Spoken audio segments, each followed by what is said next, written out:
بسم الله الرحمن الرحيم الحمد لله رب العالمين الرحمن الرحيم مالك يوم الدين نعبد وإياك نستعين اهدنا الصراط المستقيم صراط الذين أنعمت عليهم. ای برادر مسلمانم، تباه شده ای، عمرت برباد شده، وضو کرده ای، خود فریب داده ای، فقط محض تا شده ای، بالا شده ای.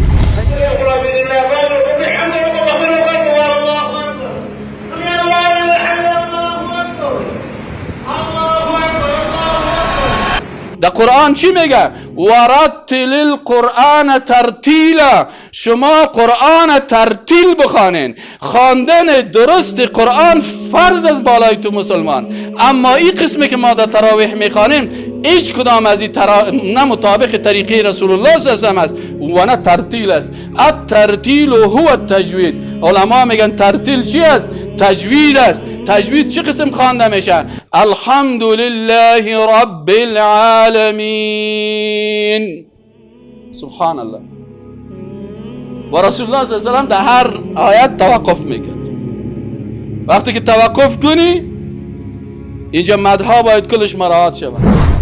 ربنا تقبل منا إنك أنت السميع العليم ربنا وجعلنا مسلمين لك ومن ذريتنا أمة مسلمة لك وأرنا مناسكنا وتب علينا إنك أنت التواب الرحيم. برادرکم مقایسه کو قاری تا با قاری، قرائت با قرائت، نماز با نماز، عبادت با عبادت. اگر تو هوش داری و عقل داری، بعد از این معامله و میدان پیش خودت است. ما دیگه دعوت بری تو دیگه دعوت داده نمیتونیم که بیا قطع ما باش. ما میگیم نه، گپای ما را قبول نکنی، گپ وزن کنی در ترازو پرته که با کتاب الله و سنت رسول الله کدام گپ موافق و استوار است. ما کسی را دعوت نمیدیم که پیروی از سخنای ما بکنه. ما میگیم نه، پیروی از کتاب الله و سنت رسول الله بکن. آن چیزی که قرآن تو را امر میکنه اطیع الله و اطیع الرسول. رسول الله صلی الله علیه و سلم در نماز تراویح خود، در نمازهایی که قیام اللیل بود، در اونجا ام المؤمنین عایشه صدیقه رضی الله عنها و دیگه صحابه روایت میکنن که رسول الله صلی الله علیه و سلم به اندازه عبادت میکرد که خدمهای ازی پوسیده میشد. یعنی 8 رکعت رسول الله صلی الله علیه و سلم تراویح خوانده. از رسول الله صلی الله علیه و سلم 8 رکعت تراویح ثابت است.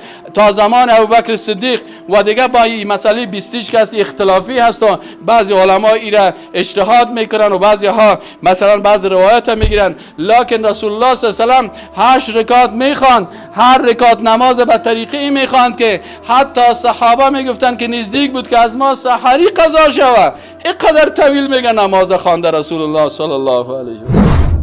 بیادره که مسلمان مشور کو که امروز تو خو خیلی خوش هستی، زود در خانه برگشتی و آفرین ملا صاحبم گفتی که در 10 دقیقه نماز خلاص کردی، ولی روز قیامت باز تو افسوس آرمان بکنی.